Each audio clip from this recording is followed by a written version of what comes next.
నమస్తే, welcome to I dream social spotlight with Kavitha. Choreographer Jani master arrest తర్వాత different versions అని ఎందుకు వినిపిస్తున్నాయి? జానీ మాస్టర్ వైఫ్ తో పాటుగా ఆయన అభిమానులు కొంతమంది కావాలనే కుట్ర చేశారు, ఆయన్ని ఇరికించారు, అరెస్ట్ చేశారనే మాట ఎందుకు చెప్తున్నారు? ఎవరు కుట్రలో భాగం అయ్యారు? ఎందుకని జానీ మాస్టర్ కుట్రలో ఇరికించే పరిస్థితి ఏర్పడింది? దీని వెనకాల ఎవరున్నారు? మనతో పాటుగా ఉన్నారు సినీ క్రిటిక్ త్రిపురనేని చిట్టి గారు. చిట్టి గారు, నమస్కారం అండి. నమస్తే.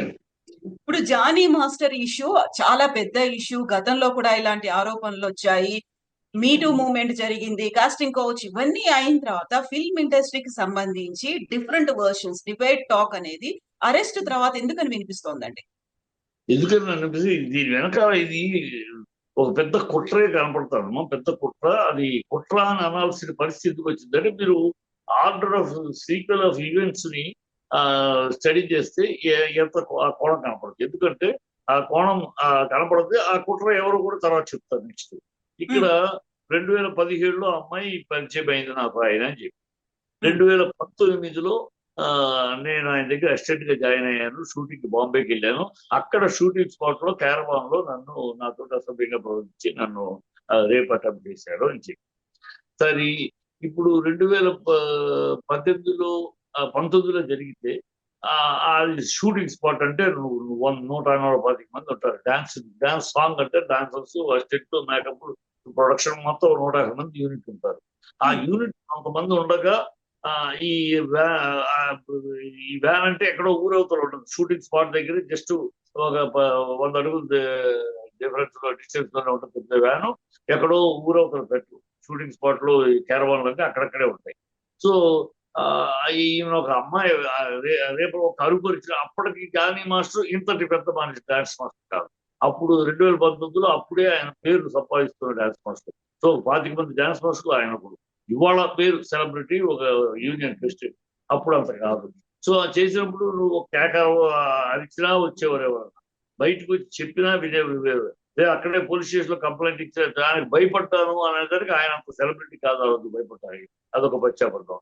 నెక్స్ట్ 2018లోనే కమిటీ వేసాము. ఈ కమిటీ వేసి ఒక కంప్లీట్ అందరికి, అన్ని ఛానల్ అందరికి, మా యూనియన్లు అందరికి కూడా 24 క్యాట్స్ కి ఎవరైనా సరే లైంగిక వేధింపు ఉంటే ఒక సీల్డ్ కవర్ లో ఇక్కడ బాక్స్ లో వేయండి. వేస్తే మీ పేర్లు కూడా, మీ వివరాలు, పేర్లు బయటికి రాకుండా మేము దాన్ని ఇన్వెస్టిగేట్ చేసి వాళ్ళని శిక్ష జరుగుతాయి అని చెప్పాము. అలాగే అనేక కేసులు వచ్చినాయి. తప్పు చేసిన వాళ్ళు శిక్ష జరుగుతారు, కవర్లు వచ్చాయి. కానీ మరి నువ్వు 18లో జరిగిందన్నో, 19లో జరిగిందన్నో, 18లో నీకు అవుతుంది. ఆ కమిటీకి కూడా చెప్పలేదు, కమిటీకి కూడా కంప్లైంట్ చేయలేదు. సరే, ఆ తర్వాత సరే రేపు చేసి వాడు దూరంగా ఉన్నావా, అమ్మాయి దూరంగా ఉందా? లేదు. అమ్మాయితో అతనితో ప్రయాణం చేసింది, అతని దగ్గరే రేప్ చేసిన వాడితో పనిచేస్తారని చేసింది.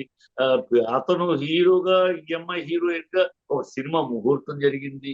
అతన్ని పెళ్లి చేసుకోవాలి, నేను ఆయన లవ్ చేస్తున్నా, నువ్వు తప్పుకోని పెళ్ళంతో భార్యతోటి పోరాడింది, గొడవ చేసింది. నువ్వు తప్పుకొని నేను ఆయనతో బిడ్డగలాలి, నువ్వు వదిలేసే ఆయన చెప్పి అంటావు. ఆ అమ్మాయి ముస్లిం ఆచారం ప్రకారం భర్తను ఇంకో పెళ్లి చేసుకుంటే తప్పు లేదు, అడ్డుకోలేరు ఎవరు. ఎందుకంటే వాళ్ళ మా హిందువులకి ప్రాబ్లం, కానీ వాళ్ళు భార్య బతుకోడు కానీ ఇంకో పెళ్లి చేసుకోరు. సో దాని మీద ఈ విషయంగా నేను అడ్డుకోలేదు, కానీ మీ పెళ్లికి నేను అడ్డుకోలేదు, కానీ మీ పెళ్లికి మరొక అడ్డుంది. నువ్వు ముస్లింగా మారితేనే వాళ్ళు ఒప్పుకుంటారు, కానీ నువ్వు ముస్లింగా మారాలి. అసలు ఇంత దూరం ఆ డిస్కషన్ రావడానికి ఇంత దూరం నువ్వు ప్రయాణం చేసావు కదా, ప్రయాణం ఆయనతో పెళ్లి దాకా వెళ్ళావు కదా, ఆయనతో సినిమా హీరోయిన్ గా ముహూర్తం జరిగింది కదా, ఎలా ట్రావెల్ చేసావు? అసలు రేప్ చేసిన వాడితో ట్రావెల్ చేసి మళ్ళీ అనేక ఇంటర్వ్యూలు ఇచ్చింది. అనేక ఇంటర్వ్యూలు ప్రకారం రెఫర్ చేయండి.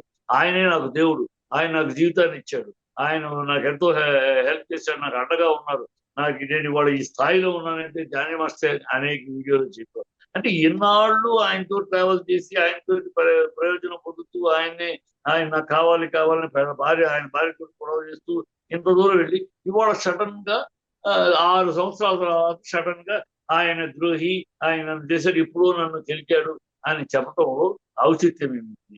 ప్లస్ ఎందుకు చెప్తున్నారు? ఇది ఆధారం లేని ఆరోపణ ఎందుకు చేస్తుంది? ఇవాళ ఆధారం దొరకదు. 2019లో రేపు జరిగితే ఇవాళ మెడికల్ టెస్ట్ తీసినా కూడా అమ్మాయి రేపు చేయబడిందా లేదా ఏ సెన్సెస్ మెడికల్ గా దొరకవు. సో ఆధారం కూడా చెప్పడానికి వీలు లేకుండా ఒక ఆరోపణ అప్పుడు జరిగిందని, ఇప్పుడు కాకుండా. ఇవన్నీ చూస్తా ఉంటే ఇవన్నీ ఎవరో ప్లాన్ చేసి కుట్ర కనపడదు ఎక్కడ. ఎందుకంటే ఈ అమ్మాయి ఎంత తెలివిగలదా, ఆయన్ని పోక్సో కేసులో ఇరికించాలి, ఆయన్ని సినిమా ఫీల్డ్ బ్యాన్ చేయాలి. ఈ సినిమా ఫీల్డ్ లో బ్యాన్ చేయాలంటే షూటింగ్ స్పాట్ లో జరిగితేనే బ్యాన్ చేస్తారు.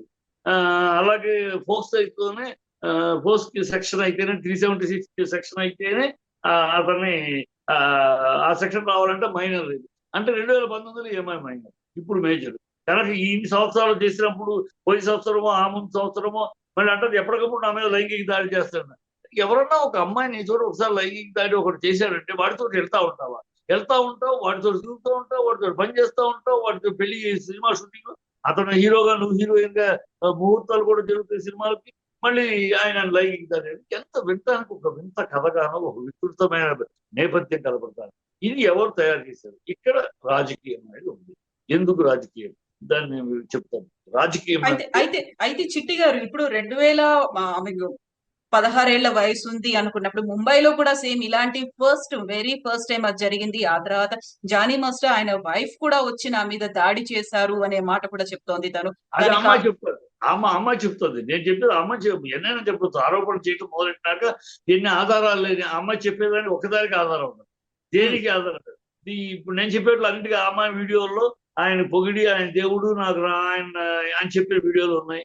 ఆ అమ్మాయి ఆయనకే బిడ్డను కంటాను నేను, నాకు ఆయనతో నాకు బిడ్డ కావాలి, నువ్వు తప్పుకొని భార్యతో పాటు ఇవన్నీ ఉన్నాయి. అందుకు వేడి ఆధారాలు లేని ప్లాన్ గా ఎక్కడ ఆధారాలు లేని ఆరోపణ. రేప్ చేశాడు 2019లో, ఏమిటి ఆధారం? ఎక్కడ ఆధారం? అంత పబ్లిక్ ప్లేస్ లో రేప్ చేస్తే ఎవరికి తెలియదు. మెడికల్ టెస్ట్ చేద్దామంటే ఇప్పుడు మెడికల్ టెస్ట్ 4 ఏళ్ళ తర్వాత మెడికల్ ఏమి ఉండదు. ఒక నెల తర్వాత తీస్తేనే మెడికల్ టెస్ట్ తీస్తేనే సెప్టెంబర్ వరకు.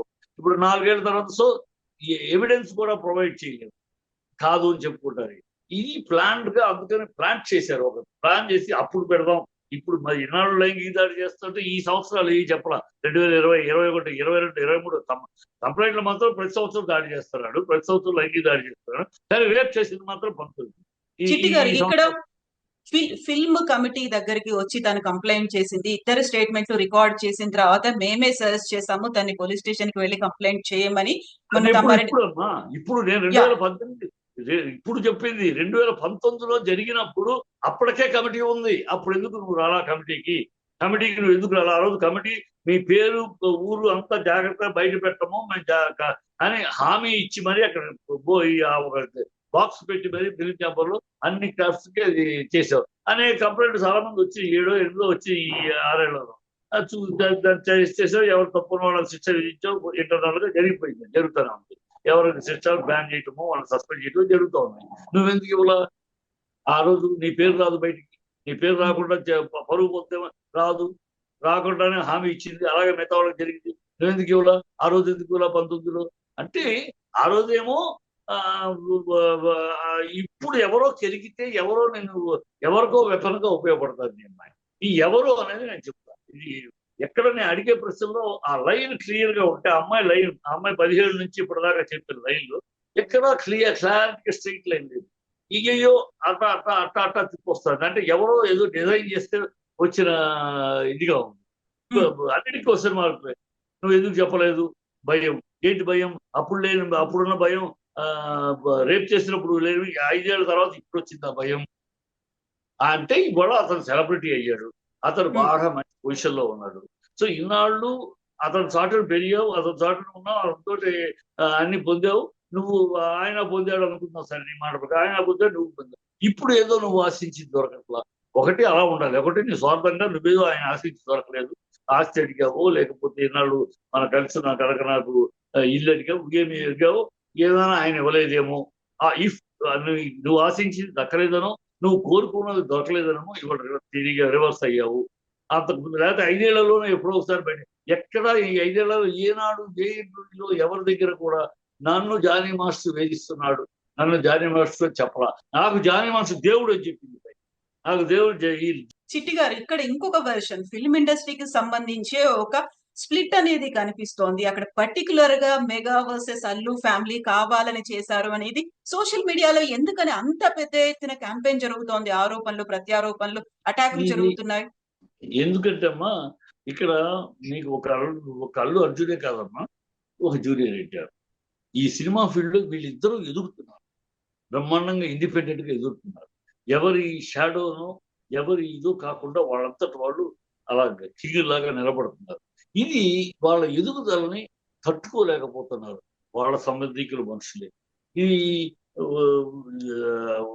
బ్యాండ్ బ్యాగన్ పవన్ కళ్యాణ్ సరి ఈ చిరంజీవి బ్యాండ్ వ్యాగన్ లో అర్జున్ పడట్ల. అల్లు అనే బ్రాండ్ తోటి వెళ్తున్నాడు. అల్లు రామలింగ మనవడు నేను, అల్లు అరవింద్ గారి కొడుకు నేను, నాది ఒక అల్లు బ్రాండ్, మాది మూడు తరాలుగా ఇండస్ట్రీ ఉంది. సో అతను ఇండిపెండెంట్ గా అల్లు బ్రాండ్ గా పెరుగుతున్నాడు. ఈ మెగాస్టార్ బ్యాండ్ బ్యాగర్ లో పట్ల. అలాగే జూనియర్ ఎన్టీఆర్ తనంత తానుగా ఒక ఎన్టీఆర్ మనవడుగా తను ఎన్నో ఆటతో వీళ్ళిద్దరు ఎదుగుదల, వీళ్ళిద్దరూ ఎక్కడికో వెళ్ళిపోతున్నారు. అతను ఆస్కార్ స్థాయికి వెళ్ళాడు, ఇతనేమో 69 ఏళ్ల తర్వాత బెస్ట్ యాక్టర్ అవార్డు సంపాదించగలిగాడు. సో వీళ్ళ ఎదుగుదలని భరించలేదు. వీళ్ళ ఎదుగుదల వాళ్ళకి అట్రిబ్యూట్ అవుట్లా. నీకు అర్థమవుతుందా? వాళ్ళ ఎదుగుదల అది కూడా వీళ్ళకి అట్రిబ్యూట్ అయిందనుకో సంతోషమే, మా వాడే, మా గ్రూపే, మా మా మనిషి అనేది అది అట్రిబ్యూట్ అవుట్లా. ప్రజల్లో అది ఇండిపెండెంట్ గా వెళ్తున్నాయి. ఇండిపెండెంట్ గా వీళ్ళ ఎదుగుదల వాళ్ళకే తప్పితే వీళ్ళకి అట్రిబ్యూట్ అవుతాయి. ఈ అట్రిబ్యూట్ అవట్లేదు కనుక వీళ్ళకి ఏడుపు మన వల్ల, మన కారణంగా అనే మాట రావట్లేదు. వాళ్ళుగా ఎదుగుతున్నారు. మన వల్ల ఎదిగారని కానీ, మన వల్ల పెరిగారని కానీ మన అంతానికి అవకాశం లేకుండా పోతుంది. అది ఏడుపు. ఆ ఈర్ష్య వల్ల వీళ్ళ మీద వాళ్ళు తుమ్మినా ట్రోలింగే, తగ్గిన ట్రోలింగే, ఏమి చేసినా ట్రోలింగే చేస్తున్నారు. వాళ్ళ ఫ్యాన్స్, వాళ్ళ గొడవలు, ఈ బుద్ధి లేని పనులు. అయితే ఇక్కడ వర్షన్స్ ఎన్ని రకాలుగా వినిపించినప్పటికీ కూడా పోలీసులు ఆధారాలనేవి లేకుండానే అరెస్ట్ చేసేసి రిమాండ్ పంపించారా 14 days? అక్కడ ఏం జరిగింది అసలు? అదే చెప్తే అందుకే ఇక్కడ నేను పొలిటికల్ ఇప్పుడు పోక్స్ కేసు పెట్టడానికి ఏ ఆధారాలతో పెట్టారమ్మా వాళ్ళు? ఆ సెక్షన్ 376 అది పెట్టాలంటే ఇప్పుడు కంప్లైంట్ ఇచ్చింది ఆ అమ్మాయి ఎప్పుడో 19లో జరిగిందంటారు. దాని ఆధారాలు ఏమి సేకరించారు మీరు? ఏ సాక్ష్యాలు కానీ అమ్మాయి అంటే అదేమన్నా వేదవాక్క? అమ్మాయి అంటే గాస్పెల్ ట్రూత్? అమ్మ ఇలా అయితే ఏ ఆడపిల్లైనా ఎప్పుడైనా ఎవరినైనా ఒక వేషం వాళ్ళందరూ కోపం ఉండి ఆ డైరెక్టర్ మీద 2-3 ఏళ్ళ తర్వాత నేను వేషం కోసం వెళ్తే నన్ను పెట్టుకున్నామన్నాడు అనొచ్చు. ఏ అమ్మాయి అయినా ఏమైనా అనొచ్చు కదా. ఏమైనా ఎవరి మీద కాసి కోపం ఉంటే కష్టం తీర్చుకోవడానికి లేదు. ఈ ఆధారాలు ఉండాలి. ఏమి బోక్స్ కేసు పెట్టడానికి 376 ఏం ఆధారం సేకరించారు పోలీసులు? ఏం ఆధారం సేకరించారు? ఏమీ లేదు. కోర్టు రేపు చూడండి, కోర్టు కొట్టేస్తుంది.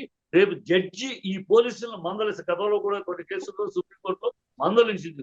మీరు ఊరినే సెక్షన్స్ ఉన్నాయి కదా అని ఇష్టం వచ్చినట్టు పెడితే ఎట్లా? మీరు ఆ సెక్షన్ కావాల్సిన ఆధారాలు ఏం సేకరించారు? మీరు ఏం సేకరించి పెడుతున్నారు? సెక్షన్స్ ఇష్టాన్ని కొడతారని పోలీసులు మందలించింది కదా కొన్ని కేసులు ఇలాంటివి. సో రేపు కూడా చూడండి, కోర్టు పోలీసులు మందలిస్తుంది. ఇక్కడ పోలీసు ఎందుకు అంత ఉత్సాహంగా చేస్తుంది? ఒక పక్క రూలింగ్ ప్రభుత్వం పవన్ కళ్యాణ్ యొక్క మనిషి అయినా ఎందుకు జరుగుతుంది? అక్కడ ఈ శక్తులు అండగా ఉంటున్నాయి ఆ పోలీసుకి. అందుకే చక్క అసలు ఇంటర్నేషనల్ దొంగను పట్టుకునేంత దీంట్లో గోవాకి వెళ్ళిపోయింది పోలీసు, అక్కడికి వెళ్ళిపోయింది, ఇక్కడ పోయి పరిగెత్తేది ఏదో ఇంటర్నేషనల్ దావూద్ ఇబ్రహీములు వీళ్ళని పట్టుకునే లెవెల్లో అంత చివరిలో పోలీసు ఎందుకు పనిచేస్తుంది? ఇలాంటి వాళ్ళు బట్టి. ఇక్కడ మళ్ళీ వినిపిస్తున్నది జానీ మాస్టర్ గతంలో ఇలాంటి పనులే చేసేవాడు, గతంలో ఆయన మీద కేసులు కూడా పెట్టారు, పార్టీలకు డ్రగ్స్ ఇలాంటివన్నీ వినిపించిన తర్వాత మీకు జానీ మాస్టర్ గురించి తెలుసా? జానీ మాస్టర్ ఎలా ఉండేవాడు? నాకు జానీ మాస్టర్ గురించి తెలుసమ్మా. ఆయన ఎలాంటి మంచివాడు అంటే ఎప్పుడో పూర్వతనంగా ఏదైనా జరుగుండొచ్చు. మా పూర్వతనంలో జరిగేది ఇప్పుడు తమిళనాడు చీఫ్ మినిస్టర్ స్టాలిన్ ఉన్నాడు కూడా. అతను యూత్ లో, నేను ఇంటర్ కాలేజ్ సెక్రటరీగా ఉన్నప్పుడు ఆయన యూత్ లో ఆయన కాలేజీలో చదువుతూ క్యాసినో థియేటర్ దగ్గర ఒక అమ్మాయిని పట్టుకుని లాగి ఏడిపిస్తే అప్పుడు ఏడిపిస్తే కేసు అయింది. అంత గొడవ అయింది. క్యాసినో థియేటర్ని పాల్గొట్టారు. ఆ రోజు స్టాలిన్ కుర్రాడు స్టూడెంట్, ఇవాళ సీఎం. సో అప్పుడెప్పుడు చిన్నప్పుడు ఏదో జరిగి పూర్వతనంలో ఏదో జరుగుండొచ్చు. అది దాన్ని పట్టుకుని అదే అతని క్యారెక్టర్ నిర్ధారించడం తప్పు.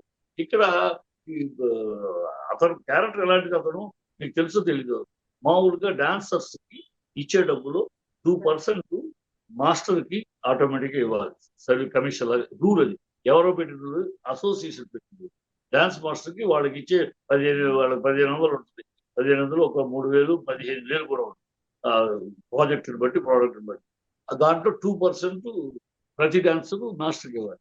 డాన్స్ మాస్టర్ వరకు ఒక్క పైసా వాళ్ళ దగ్గర తీసుకోవాలి. ఏమన్నాడు అని అడిగితే, కష్టపడేది మీరు, నేను ఒకసారి మూమెంట్ చేసి చూపిస్తాను, తర్వాత ఇక హీరోకి, హీరోయిన్కి, కెమెరాకి, సెట్ కోసమని, లైటింగ్ కోసమని 6-7 సార్లు రిహార్సల్స్ చేసేది మీరమ్మా, మీరు చేస్తారు, మీ డబ్బులు నాకెందుకు, మీ కష్ట జీవితం నాకెందుకు, నాకు వచ్చే నా జీతం ఉంది, ఆ డబ్బులు నాకు అవసరం లేదు, మీరే ఉంచుకోండి. అలాంటి మనిషి అలా చేస్తున్నాడు. మిగతా వాళ్ళు చాలా మంది తీసుకుంటారు, కానీ ఆయన తీసుకోండి. హెల్పింగ్ నేచర్, అనేక మందికి అతను సహాయపడి, డబ్బులు ఇంత సంపాదించి కూడా అతను సొంత ఇల్లు తెలుసమ్మా, సొంత ఇల్లు. ఇప్పుడు ఆ వైఫ్ గొడవ చేస్తా ఉంటే ఇప్పుడు ఏదో ప్లాన్ చేస్తాడు సొంత ఇల్లు. అంటే సంపాదించిందంతా వాళ్ళకి ఎవరు అడిగితే, ఎవరు పరిచయం ఉన్న వాళ్ళు అడిగి, ఇదిగో నా ఇంట్లో ఫాదర్ కూడా బాగాలేదు, ఒక్క డాన్సర్సే కానీ 24 ఖర్చు ఎవరైనా సరే అయితే పరిచయం ఉన్న వాళ్ళు, అన్న ఇలాగ నాకు హాస్పిటల్ ఖర్చు కూడా తప్పని ఇస్తాడు. అలాంటి వాడు. అంటే అవన్నీ ఉన్నాయి కనుక ఇది నేను అతను అమ్మాయి ఇద్దరు లవ్ చేసుకున్నారు, అది వాస్తవం. ఆ అమ్మాయి ఇతను లేకపోతే నేను లేను అనుకుంది, అది వాస్తవం. అతను ఆ అమ్మాయిని పెళ్లి చేసుకోవాలని ఇద్దరు ఇష్టపడే పెళ్లి దాకా వెళ్ళింది. ఇద్దరు ఇష్టపడే సినిమాలో హీరోయిన్గా కూడా ముహూర్తం జరిగింది ఆ సినిమాకి. సో ఇవన్నీ కరెక్టే. అతను మోహన పడ్డాడు. దాన్ని ఇలాగూ రేప్ చేశాడనే మాట నువ్వు ఇన్నాళ్ళు అందుకోటి ఉండి అనుభవించి, ఇవాళ ఎవరో తెలిగితే ఎవరో నేను వెపన్గా ఆయుధంగా వాడుతుంటే ఉపయోగపడుతున్నావు, తప్పు అమ్మాయి చేస్తున్నారు, తప్పు, అది చెప్తున్నాను. ఆయన మిగతా విషయాల్లో చాలా హ్యుమానిటీ ఉన్నవాడు. అతను భాష జానీ మాస్టర్ చాలా హ్యుమానిటీ. నేను ఎంతో మంది చేసి నాకు తెలుసు, ఇండస్ట్రీలో ఉన్నా ఉంటారు కనుక.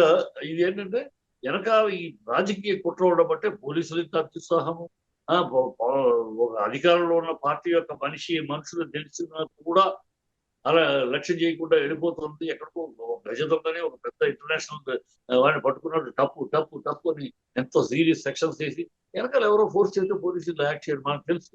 పోలీసులు ఎంత స్పీడ్ గా, ఎంత యాక్టివ్ గా పనిచేస్తారంటే వెనకాల ఎవరో ఒక డూ ఆర్ డై అనేలాంటి ఇన్స్ట్రక్షన్ ఇవ్వబోతు చేయరు, అది జరుగుతుంది. ఇది క్లియర్ గా కనపడుతుంది. ఇది స్ట్రాటజీ. అమ్మాయికి ఇంత తెలివితేటలని నేను అనుకోను. ఏది ఇప్పుడు పెడితే ఫోక్స్ 796 376 కేసు పడదు. అందుకని అప్పుడు నేను మైనర్ అప్పుడైతే ఇయర్ పెడితేనే పడుతుంది. ఈ కనుక అలా పెడితే ఇది 2 రకాలుగా ఇరుక్కుంటాడు, సినిమా బిడ్డ బ్యాన్ చేస్తాడు, అక్కడ జైల్లో ఉండిపోతాడు. ఇది ఇంత తెలివిగా బ్లాక్ చేయాలని ఆ అమ్మాయికి ఉండదు. వెనకాల ఎవరో డ్రాఫ్ట్ చేశారు, బ్యూటిఫుల్ గా తెలివితేటలుగా డ్రాఫ్ట్ చేసి ఈయన పాపం చేసి తప్పల్లో ఏంటంటే జానీ మాస్టర్ ఎస్కేప్ అయి ఉండకూడదు, డైరెక్ట్ గా ఫేస్ చేసి ఉన్నారు. ఎస్కేప్ అయ్యేటప్పుడు వాళ్ళంటే మామూలు జనాలు కూడా తప్పు చేయకపోతే ఎందుకు పారిపోయాడు, ఇది మన ఆటోమేటిక్ అనే మాట. అతను పారిపోయింది, కోర్టులో బెయిల్ తెచ్చుకుంటా కలుద్దాం. ఇలా గతంలో ఒకసారి ఆయనకి అలా మాట్లాడటానికి పిలిచి పోలీస్ స్టేషన్ లో గతం కేసప్పుడు మాట్లాడటానికి ఏం లేదు, మీరు రండి అసలు డిస్కస్ చేద్దాం, తక్కువ నేను మాట్లాడటానికి వెళ్ళినాక అందరం లోపలేస్తారు. అందుకని వీళ్ళు ఈ పోలీసులు ఇలా చేస్తారు తెలుసు, జస్ట్ రండి ఎంక్వైరీ కోసం పిలుస్తారు మనకి. అందుకని బెయిల్ తెచ్చుకున్నదామని బయటికి వెళ్ళాడు. అది ఎవరో రాంగ్ గైడెన్స్ ఇచ్చారు ఆయన్ని, అందుకని మిస్ అయ్యాడు. అది వీళ్ళకి గట్టి పొట్టాయి. తప్పు చేయకపోతే ఎందుకు పారిపోయాడు అది. ఇది he will come out clean డెఫినెట్గా. పోస్ట్ కేసు అనేది సెక్షన్ అనేది జడ్జి ఖచ్చితంగా వీళ్ళని ప్రశ్నిస్తాడు. ఏ ఆధారాలు అని అడుగుతారు, ఈ ఆధారాలు ఏవి వీళ్ళ దగ్గర లేవు. ఆ అమ్మాయి నాట్ టేక్ ఒక అమ్మ అంటే మగవాళ్ళ మాటలన్నీ అబద్ధాలు, ఆడవాళ్ళ మాటలన్నీ నిజాలు. ఇది ఇడియాటిక్ థింకింగ్. ఈ థింకింగ్ పోవాలి, జెండర్ వ్యత్యాసం పోవాలి. ఆడవాళ్ళందరూ సతీ సావిత్రులు, సతీ అరుంధతులు, సతీ అనసూయలు, మగవాళ్ళందరూ దుర్యోధన, దుశ్శాసన, రావణాసురులు కాదు. ఇక్కడ సోర్పడకలు ఉన్నారు, అక్కడ మృగాళ్ళు ఉన్నారు. సో బాధితులు 2 వైపులా ఉన్నారు. సో నెక్స్ట్ డెవలప్మెంట్స్ ఎలా ఉండబోతాయి అనేది మళ్ళీ మనకు మండే కల్లా తెలుస్తాయి కాబట్టి మళ్ళీ మనం మాట్లాడుకుందాం చిట్టి గారు. థ్యాంక్ యూ సో మచ్ అండి.